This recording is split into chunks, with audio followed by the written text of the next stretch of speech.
And your fans' good health. Don't joke with your health. Your superpower is your good health. Yes, sir! Yes, coach! Let's go! This message is powered by Solutions 93.9 FM. This ranking is incredible, the absolute elite of world football. Yes, it certainly is. And of course, you all know that means that there are two players left. Ladies and gentlemen, the contenders for the 2025 Ballon d'Or are Ousmane Dembele and Lamine Yamal. Getting crazy here, getting crazy. The moment has finally come. One of these two players will be remembered for eternity in the history of football. Yes, you guys all know this. This award is reserved for legendary players only. Lionel Messi, Cristiano Ronaldo, Zinedine Zidane, Van Basten, Johan Cruyff. And me? And you, Ruud, yes, Okay, as well. And one of the two, Ousmane Dembele or Lamine Yamal. Who's going to win? Okay, Ronnie, Ronaldo, Ronaldinho, whatever you want to call. You can unveil it. Dembele.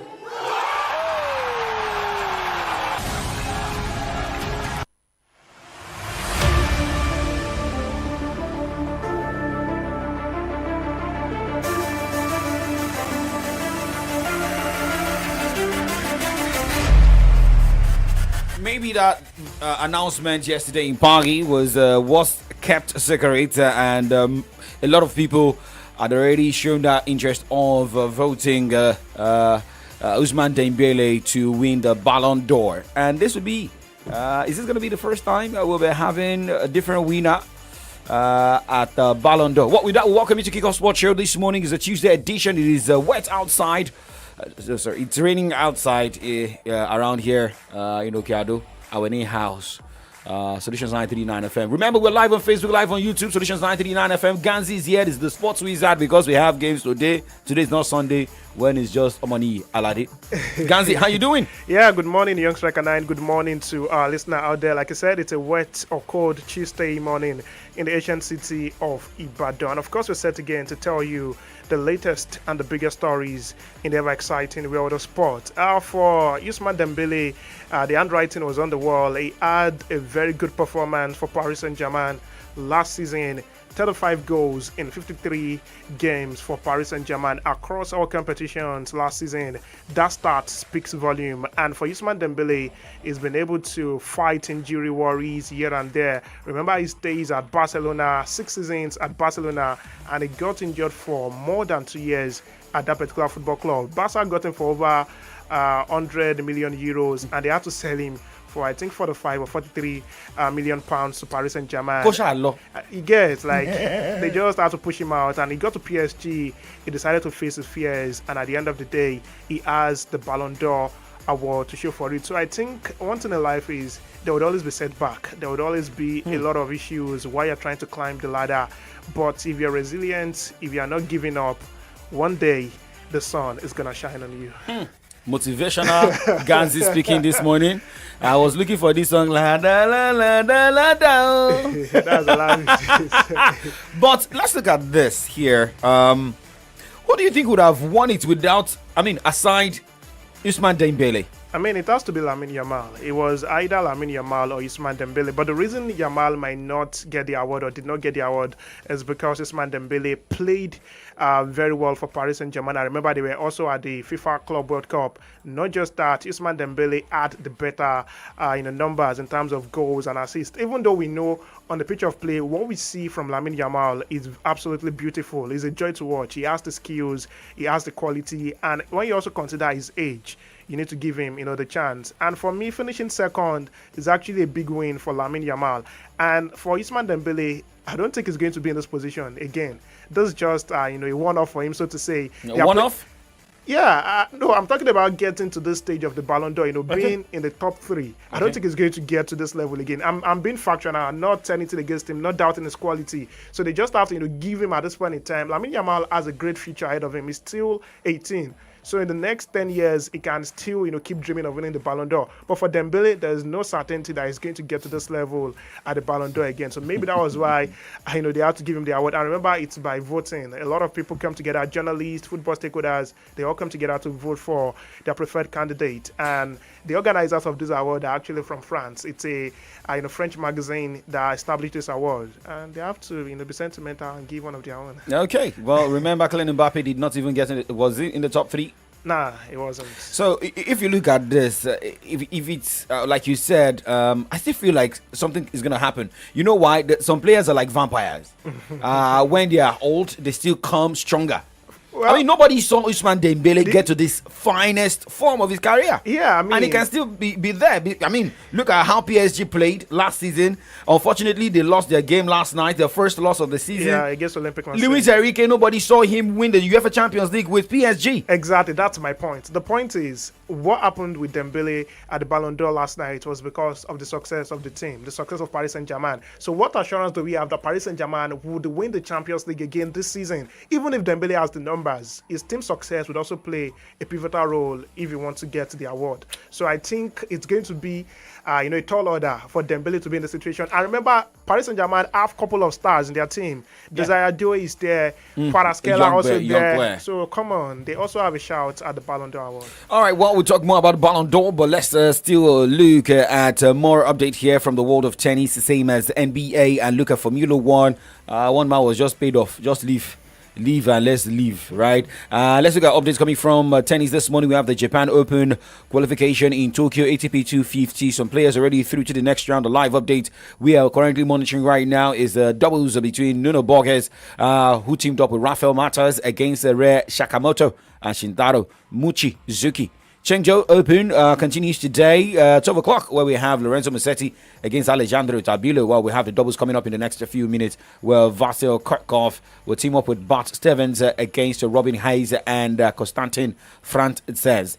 We have updates coming from the ladies' qualification, the China Open WTA 1000 live updates we are tracking right now. Yeah, we've got a game live right now. Currently, the third set, Muyuka Uchijima currently in action against Joanna Galland, and right now it's 6-2, 2-6, 5-1. The third set is live, and Joanna Galland is leading 40-15. You see that Uchijima's name? You know, we keep saying it sounds like a Nigerian name, like an Igbo name. Uche Jumbo. Okay, moving away from that, and let's just drive away a bit from tennis this morning, and let us check updates coming from NBA. Where Houston Rockets star point guard Fred VanVleet has suffered a torn ACL and could miss the entirety of the 2025-2026 season. According to reports we are getting, he suffered the injury at a recent off-season workout. VanVleet, a one-time All-Star and former NBA champion 2019 with Toronto Raptors, has helped spearhead the Rockets to turn around from lottery team to playoff contender in his 2 seasons with Houston. Now, talking about Formula One here, where Christian Horner has officially left Red Bull after agreeing a multi-million pounds exit package that will allow him to make a swift return to Formula One. Now, Horner was fired in July from his dual role as Red Bull Racing Team principal and chief executive after 20 years in charge of one of the sport's most successful outfits. So we saw what happened over the weekend. Max Verstappen back-to-back races, and he feels like he can win this season's Formula One. I don't know who is giving him that motivational quote. I don't know either. Is it Harry Maguire? I don't know who is making him feel, because if you look at the point to perspire. Maybe to refire. You look at Max Verstappen 255 compared to Oscar Piastri, who's got 324. Yeah, honestly, for Max Verstappen, over the weekend, he won back-to-back races for the first time in over a year. And when you look at what happened, to the McLaren drivers, one of them crashed and the other could not capitalize on that. It was a bad race, for both Oscar Piastri and Lando Norris. But for Verstappen, he capitalized, and now he's reduced the deficit between himself and Oscar Piastri to just a little above 60 points. Yes, that's the deficit between both of them at this point in time. So I think he can still catch up, but it's going to be difficult. I remember, was it on Friday? I predicted it's still going to be either of Piastri or Norris to get the title at the end of the day. Verstappen will just try, but I don't think he can catch up with those guys. Because the funny thing was, none of the drivers made it to the podium. From McLaren. So it shows either their tactics failed to walk No, something just went at wrong the for Azerbaijan them. Grand Prix. Something went wrong for them. I don't. One crash. I think it was Piastri that crashed. Yes. But Lando Norris could not capitalize on that, and Verstappen, at the end of the day, took the race. For me, I still think it's about selecting their races. There's always a strong circuit for all of these drivers. There is a circuit that whenever Verstappen is there, is going to dominate, and there are also circuits for Oscar Piastri and Lando Norris. So I think it's about the circuit this time around, and maybe this coming weekend, I think it's going to be the Singapore Grand Prix. So let's wait and see what happens for the McLaren drivers and for the Red Bull drivers. I still feel like I something is telling me like Red Bull may finish second. I just feel like it could. It's possible. Yeah, Singapore. And that is 3rd to 5th of October. That's the next weekend. Yeah. All right, now let's go on a break, and when we come back, we talk everything football. One game was decided in the Nigeria Premier Football League last night, and we have a team in the top 4. Do not go anywhere.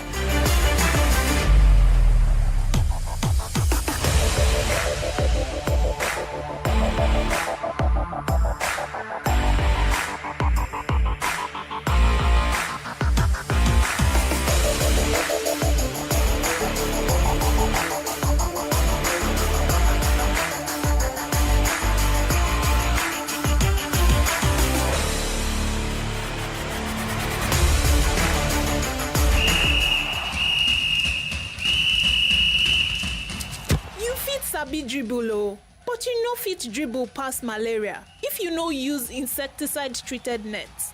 Malaria dey real o. This message now from Solutions 93.9 FM. Yoruba land and beyond witnesses history in the making as the 44th Olubadan of Ibadan land ascends the throne of his forefathers. The Remedy Radio Dial wishes His Majesty Oba Rashidi Adewolu Ladoja a joyous celebration filled with peace, love, and prosperity. May your reign continue to bring blessings and progress to Ibadan and its people. May your time of reign be as grand as the palace and as the royal gardens. The soil you walk on shall yield a bountiful harvest. We wish you a long life. KBSC. This message is powered by Solutions 93.9 FM. News, sports, entertainment, top 100 music on your Remedy Radio dial. Solutions 93.9. Do not touch that dial.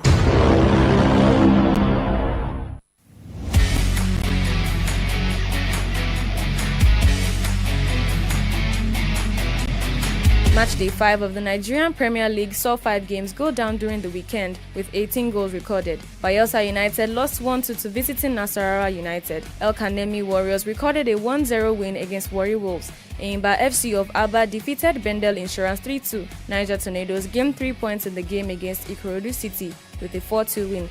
And Shooting Stars defeated Kun Khalifa 2-1 at the Lekon Salami Stadium, their first win of the season.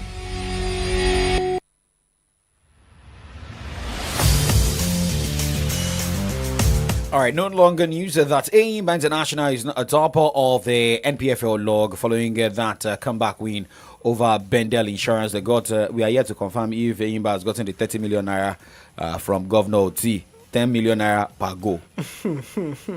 But looking at so many things that happened over the weekend, all the teams in the top 6 won their games over the weekend. Yeah, but of course the biggest loser should be Rama Stars. They were topping the MPFL standings going into last weekend. You know what you're saying on this show.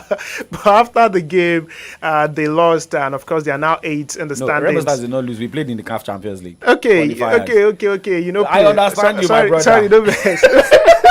Because Shooting Stars won their first game of the season against Kun Khalifa. No vex. I don't forget. CAF Champions League. But no vex again. Okay, and they actually won, obviously. 4-0, right? Clean sheets. Yeah, good for Rama Stars, but not played over the weekend. Has cost them. Sure. They are now 8th in the NPFL standings. But for Enyimba, a good one for them. So far in the NPFL, they've not lost a game. They've played 5 games, 3 victories, 2 draws for them. And yesterday, like you said, Katsina United defeated. I can't remember the team they played. That's Wiki Tourist. Wiki Tourist Tories here by a lone goal, and that shot them to the 4th position in the NPFL standing. So good for this clubs, but the biggest one we're concerned for Ibadan now Shooting Stars. Thank God we got the much needed 3 points against Kun Khalifa, 2-1. Even though it almost felt like they were going to draw the game again, but alhamdulillah, we got the 3 points.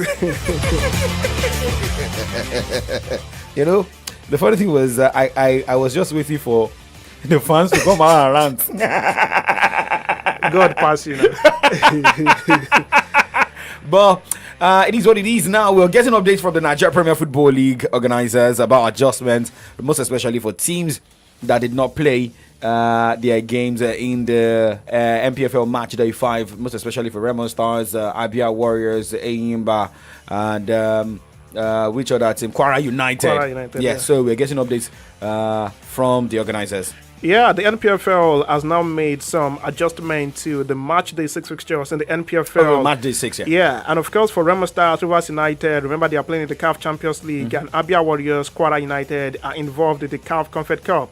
So just yesterday we got a memo from the NPFL signed by the COO of the body, David Sinowumi, and of course Abia Warriors, according to the memo, will now host fellow Continental Challenger Remo Stars on the 1st of October, and that same day Rivers United has also been scheduled to host Niger Tornadoes. The Kano Pillars versus Kwara United tie will now be played at the Sani Abacha Stadium on the 8th of October 2025. And not just that, Plateau United have joined Bendel Insurance to play their own fixtures on Saturdays and no longer on Sundays in the NPFL. Remember, I think it was on the Saturday where we were talking about the reason Bendel Insurance are playing on the Saturday, and the rest are playing maybe on the there was Sunday. a party. Yeah, but now nobody only Bendel going to play for Saturday. Plateau United would also be playing on Saturday. Okay, well, you get that from Ganzi. Now let's move on this morning and talk about updates about Nigeria's Flying Eagles. They will be taking on Australia in a pre-2025 FIFA or Under 20 World Cup friendly. Yeah, they played the first friendly game. That was last week Saturday, and it ended 1 goal apiece between the Flying Eagles and Chile. And playing against Australia is also good, just to prepare them for the big one, the FIFA Under 20 World Cup. So let's wait and see what happens. But I'm really hoping the Flying Eagles can do well, for the country. This year, 2025, has been a year for the ladies. No male team has made us proud so far. So let's hope the Flying Eagles will be the shining star in the midst of darkness. So I don't want to open the book of remembrance. Remember what happened to the Chan Eagles? They played Zanzibar. Yeah. They drew. I think the next game they drew. And even they went the Tigers as well. The Super Eagles. So, okay, remember. We did. Okay, no this is the year of the ladies. And remember, Nigeria's Under 20 women's national team won over the weekend. The Falconets against Rwanda. Against Rwanda. And the return leg will be going down at the Lagos Salami Sports Complex on Saturday. We want everybody to come all out. I mean, it's free. Yeah, so it's everybody free. come out. You know they pay anything. Carry your family, come. Carry yes. If not your babe to carry on, come. I think I need to show my fingers again. Anybody where you want to bring,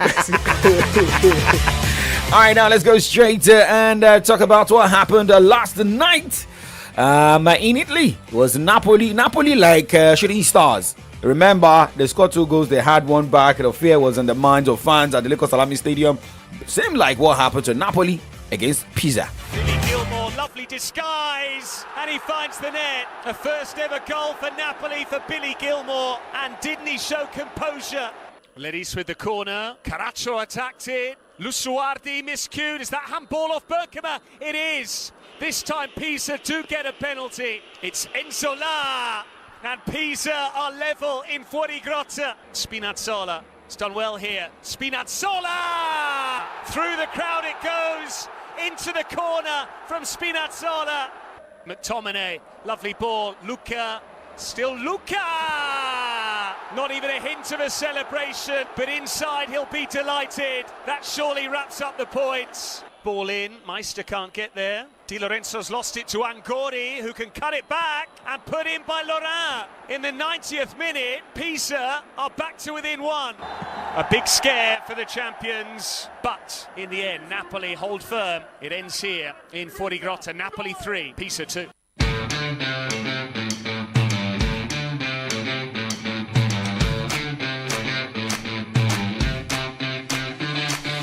Italian Serie A witnessed 7 home goals in the 10 games played on the match day 4 of the season.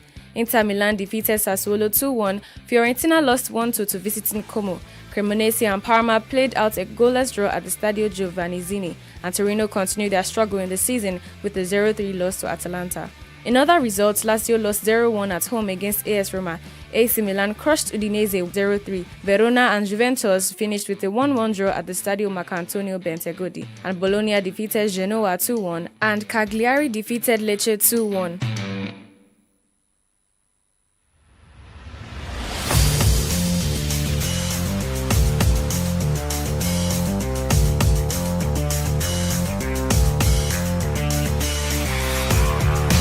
Well, results on the Italian Serie A, including what happened last night.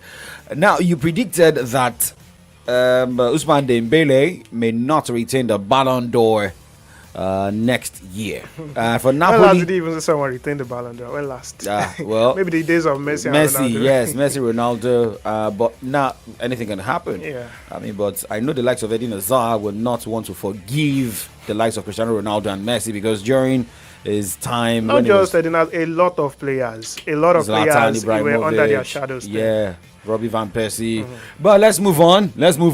But do you think Napoli, with what you saw last night, looks like a team that can defend the Scudetto? Yeah, I mean, they've got a very good manager in Antonio Conte, and it looks like they've got a very great squad. And I remember the game they played against the Manchester City, even though that was not meant to be for them in the Champions League. But now they banished their demons and they won that game against Pizza by 3-2 just last night. And look at the gap now. 4 matches played, they've won all 4 convincingly. No draws, no defeat. That is the stuff of champions. So I'm really rooting for them. I really hope they get to defend the Scudetto. Now, talking about Barcelona, I saw a lot of, at the Ballon d'Or, the nominees, some players, and it looked like Barcelona is meant for greatness. Looking at the years that they struggled in La Liga, maybe the better time is here. Looking at how they also, won convincingly over the weekend. We took you to La Liga and talk about games going down tonight in Spain. Do not go anywhere.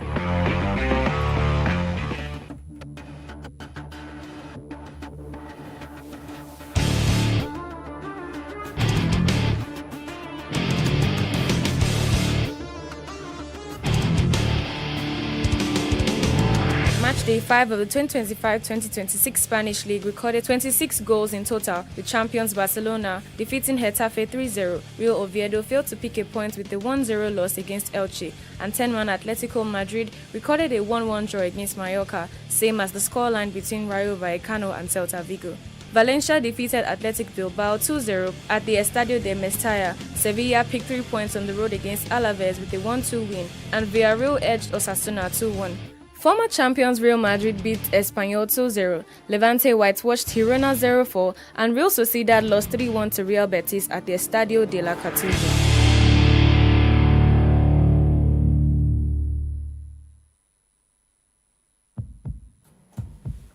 All right, well, the results in the La Liga, now we have fixtures tonight. So don't you think some of these players will surely complain? I know Silva of Manchester City complained that too many games for the team. They played on Thursday, they had to play on Saturday. Now, looking at La Liga, they played over the weekend. They're still playing tonight. Yeah, they have to justify the amount of money they're earning. Okay, so nobody should complain about his or her shift. I mean, they should complain. I hope you are hearing this. Nobody should complain about his or her shift. I'm just being sarcastic, I beg. Well, the games are set to go down tonight in the Spanish La Liga. 6 p.m. this evening, Athletic Bilbao against Girona. Also, same time, Espanyol will welcome Valencia. And to come by 8:30 p.m. Nigerian time, Levante, Austin, Real Madrid, Sevilla against Villarreal. Also, same time. Okay, so we got the story of the man Vinicius Jr. who was angry at Xabi Alonso when he was sucked off, and I don't think this is the right time for Vinicius Jr. to be coming up with attitude. Well, he's been known with that, and that also cost him the Ballon d'Or to a very large extent. You know, when it comes to looking at fair play and you want to vote, Rodri, Vinicius Jr., last 2 seasons, a lot of people went for Rodri because of his cool and calm nature. Vinicius is always complaining. If he's not having issues about racism, he's complaining to the ref that they fouled him, he didn't pick a foul, and all of those things. So I think Xabi Alonso will be the one to manage Vinicius Jr. That's why he's the manager. It's not just just the coach. He's the manager of the football club, so he needs to manage him. And there are a lot of big name players who also need proper management. The likes of Zlatan Ibrahimovic also is very vocal, and a lot of managers did manage him well. So I think Xabi Alonso will do a good job. So do we now say that some managers did not manage Adriano well? Yeah, a lot of managers feel. Is it about the manager or about the player himself? I mean, the players too should be a little bit, don't talk too much, be taciturn, so to say. But as far as I'm concerned, it all boils down to the manager. So managers are ruthless. If they give them what they want, they'll go bench you or sell you. They don't care. We saw that Pep Guardiola got to Barcelona, sold a lot of big name players. Yeah. He didn't even care about their status, a lot of those things. Just sold them. So if you're a good manager and you know what you have, definitely no player should be bigger than you. And talking about players bigger than teams. But Victor Osimhen, we saw him train yesterday, but did not play for Galatasaray. Yeah, he just returned from injury. I don't forget what Galatasaray do for me. And that was a bet that he made me lose. Don't feel bad, my brother. Don't feel bad. Let's go about the English Premier League. Now, there's maybe the next man to be fired. And a man who resigned can't get the job very soon. And that should be the coach that Nuno Espirito may be the manager to be hired to take over the job in West Ham. Although Graham Potter, according to reports, took a training on Monday. Well, not so good result for Graham Potter so far in the English Premier League season. But of course, if the sack would come, it will come like a thief in the night. So I'm not going to be shocked. Even the man we did not know was going to get the axe first, eventually got Nuno Espirito Santo, and maybe remaining in England would be good for his own career. He's been in the league before, so if he can get that job at the end of the day, I think it's going to be good for Nuno Espirito. Ganzi, how many times do you read Bible? And how many times do you sit to read Quran? Okay, Quran, I read Quran every day because I pray every day. But Bible, maybe on Sundays for the show. Because it's even the night, I'm like, yo, Ganzi, Laffy, I think Ganzi needs another gospel show. I did do research, girl. He needs another gospel show, and it needs a motivational show. Maybe 4 a.m. on Mondays. Now check the time. This is 9:27. The final message. I mean, we saw the female Arsenal team winning the team of the season. Yeah, they won the Champions League, so it was expected. And for the lady that won it, Itna Abumati, the Ballon d'Or, the female version, back to back 3 times consecutively, she's won it. A Barcelona player. That's what you enjoy when you play for Barcelona. They would give you the visibility. They would give you the chance to, defend the Ballon d'Or title. Before it used to be, the days of Mata and a lot of Barcelona players too. Who have won it. It's about playing for Barcelona. Yeah. So Julian Alvarez, we are getting updates that Barcelona is interested in this player, same as Liverpool. So maybe he should be headed for Barcelona. Yeah, I mean, Barcelona would be a good place for him to be. Remember, Lewandowski is very old already, so a replacement. Very old? Yeah, he's in his 30s, mid-30s already. Sometimes the older the wine, the sweeter it is. Nah, not for Barcelona. Julian Alvarez would be a good replacement for Robert Lewandowski. All right. Well, Anima Shawande Shala Longman, happy wedding anniversary. Okay. May your home remain blessed. Thanks for taking care of my sister. We don't know saying how they do it. Remember about that is life. Yeah, today's my wedding anniversary. Oh. Yeah. Congratulations. Thank you very much. I'm not going to give you like this. I'll give you my Lafio, today your wedding anniversary too. For everybody in the newsroom, there's no donut today. Adeboye Yusuf, good morning. Well, this will be the government point to say goodbyes on the show. Yeah, the show returns 9 a.m. tomorrow. My name is Omoniyi Alade, but you can simply call me the Sports Wizard. All right, my name is Orako. Couldn't be coming up next. It's from the dailies. Comrade Adedamola Lafenwa from Lafenwa area of Ogun State. Coming on the show. Good morning.